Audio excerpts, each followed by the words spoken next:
live vivisections on prisoners who were wide awake.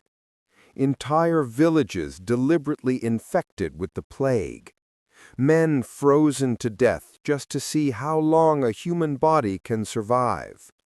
This wasn't a horror movie. This was science.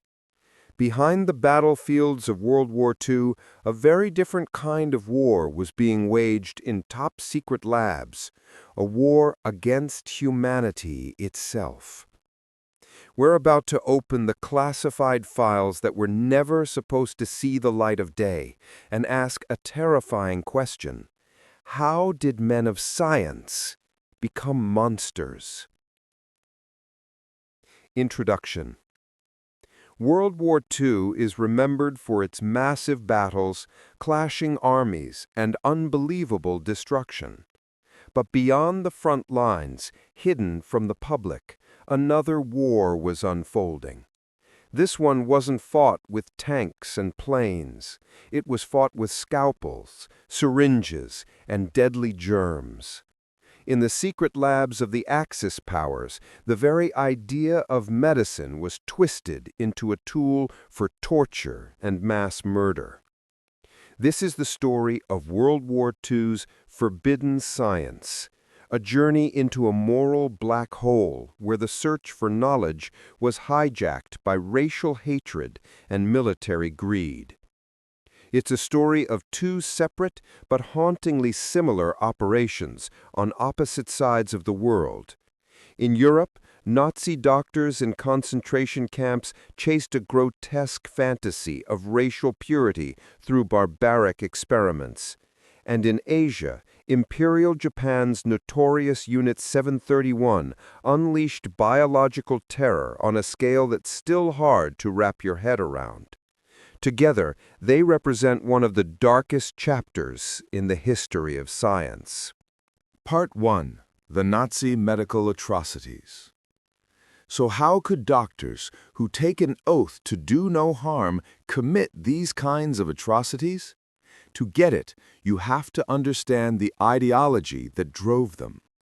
The rise of the Nazi Party brought with it a chilling new doctrine, racial hygiene. This twisted idea promoted a superior Aryan race and labeled everyone else, especially Jews, Roma, and Slavs, as Untermenschen, or subhumans. An entire part of humanity was suddenly branded life unworthy of life, turning them from people into disposable lab rats. The concentration camps, which were already sites of slave labor and mass murder, became the perfect laboratories for this depraved science. In camps like Dachau, Ravensbrück, and the infamous Auschwitz, SS doctors had total freedom to conduct agonizing and deadly experiments on thousands of prisoners, all without a shred of consent. These experiments had three main goals: helping German soldiers, creating new weapons, and proving the twisted ideas of Nazi racial theory. At Dachau, for instance, doctors tried to solve problems for the German Air Force, the Luftwaffe. In one set of experiments, prisoners were locked in low-pressure chambers that mimicked the conditions at 68,000 feet. As the pressure dropped, they suffered seizures and hemorrhages until they died, all while the doctors just calmly took notes. To help pilots who might get shot down over the freezing North Sea, inmates were forced into tanks of ice water for hours or strapped down naked in the snow. They wanted to study hypothermia. Once a person's body temperature dropped to a fatal level, the doctors would test different, often brutal ways of rewarming them, like throwing them in boiling water. Very few survived. Other experiments were meant to test new drugs for the battlefield.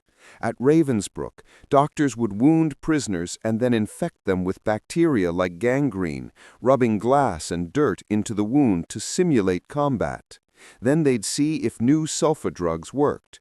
At other camps, prisoners were deliberately given malaria, typhus, and hepatitis to test out vaccines. But the most infamous figure in this nightmare was Dr. Josef Mengele, the angel of death at Auschwitz. Mengele had PhDs in both anthropology and medicine, and when he arrived at Auschwitz in 1943, he saw a twisted opportunity for human genetic research. He became obsessed with twins, especially children. He'd meticulously measure and study them before starting his sadistic experiments. For example, he might inject one twin with a deadly disease, then transfuse their blood to the other, just to watch what happened. He injected chemicals into children's eyes to try and change their color, all without anesthesia. When an experiment was over, the twins were often killed with a direct injection of chloroform to the heart, so he could dissect their organs. A prisoner doctor who was forced to assist Mengele later recalled one night where he personally killed 14 sets of twins. To Mengele and the entire Nazi regime, these children weren't human. They were just data. Part 2. Japan's Unit 731.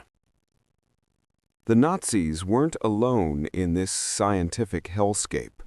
Half a world away, in occupied Manchuria, an even more tightly guarded secret was unfolding. It was the headquarters of the Epidemic Prevention and Water Purification Department. That sounds harmless, right?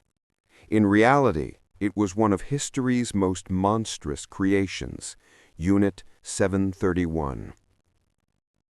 Unit 731 was founded in the mid-1930s and led by a brilliant but ruthless microbiologist, General Shiro Ishii.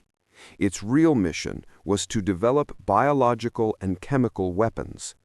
While the Nazis justified their work with a twisted racial ideology, Ishii's motive was chillingly practical. He wanted to create weapons of mass destruction for the Japanese Empire, and he didn't care about the human cost. For that, he needed human test subjects. The victims were local Chinese civilians, political prisoners, petty criminals, resistance fighters, and often just innocent people snatched from their villages, including women and children. The researchers didn't even call them prisoners. They called them marta, the Japanese word for logs, to be used up and burned like firewood. It's estimated that thousands died inside the compound's walls, and there are no documented survivors from the experiments conducted there. The experiments were a dictionary of cruelty. To study diseases, prisoners were infected with plague, cholera, and anthrax. Then doctors would perform live vivisections, dissecting them while they were still conscious to see the disease's effects on their organs step by step. They didn't use anesthesia because they thought it might taint the results. One former member later admitted to vivisecting a pregnant woman. To test the limits of human endurance, people were tortured under the guise of science. They were put in pressure chambers until their eyes burst. Their limbs were frozen solid, then thawed, just to study how frostbite and gangrene destroyed the flesh. Some had limbs cut off and sewn onto other parts of their bodies. Others were spun to death in centrifuges, starved or electrocuted. And the horror didn't stay in the lab. Unit 731 put its research into practice. They developed weapons like plague-infested fleas packed into bombs, which were dropped on Chinese cities. They contaminated wells and handed out poisoned food, starting epidemics that killed an estimated 200,000 to 300,000 civilians. This wasn't just research, it was systematic, scientific mass murder. Part 3. The Aftermath and Legacy. When World War II finally ended and the full scale of these atrocities came to light, the world demanded justice.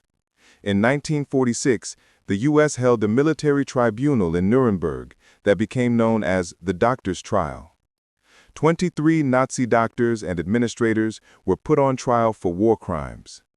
The prosecution laid bare the full extent of their depravity, from freezing experiments to sterilization programs. In their defense, Some doctors argued it was for military necessity or that no international law forbid it. The tribunal didn't buy it. On August 20th, 1947, 16 of the doctors were found guilty. 7 were sentenced to death and executed. The trial had a massive impact.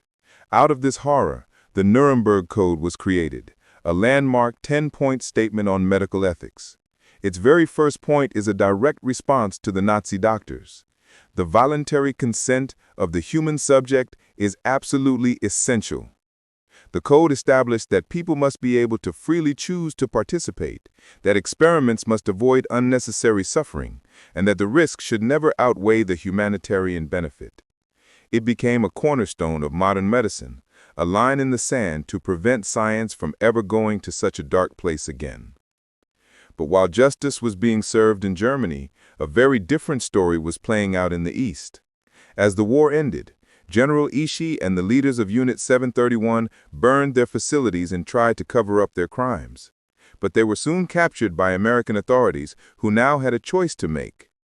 The data from Unit 731, years of research on biological warfare, gotten through methods no civilized nation could ever repeat, was seen as incredibly valuable, especially with the Cold War against the Soviet Union heating up. In a shocking moral compromise, the United States made a secret deal. In exchange for all of their research, General Ishii and his top scientists were given full immunity from war crimes prosecution. The men who called people logs, who dissected conscious prisoners and unleashed plagues, were never held accountable. While the Soviet Union did try some lower-ranking members, the architects of Unit 731's horrors were protected. Shiro Ishii died of throat cancer in 1959, a free man. Many of his colleagues went on to have long, successful careers in Japan's post-war medical world. For decades, the full story of Unit 731 was covered up, dismissed by U.S. officials as communist propaganda, and denied by Japan. Conclusion. The forbidden science of World War II leaves us with a legacy that's hard to shake. It shows what happens when ideology and ambition are allowed to completely erase humanity. In the Nazi concentration camps and the secret labs of Unit 731, people trained to heal became monsters. It's a terrifying reminder that knowledge without a moral compass is one of the most dangerous forces on Earth. The stories of the victims, so many of whom we'll never even know, and the fact that so many of their tormentors got away with it, reminds us why we can't afford to forget or sanitize history. Remembering these atrocities isn't just about looking at the past, it's a constant, active responsibility. We have to defend the ethical guardrails like the Nuremberg Code that were built from those ashes. It's a warning that the line between progress and monstrosity is a thin one, and it must be guarded with everything we have to make sure these horrors never, ever happen again. If you believe in the importance of remembering history, subscribe for more deep dives into the stories that shaped our world.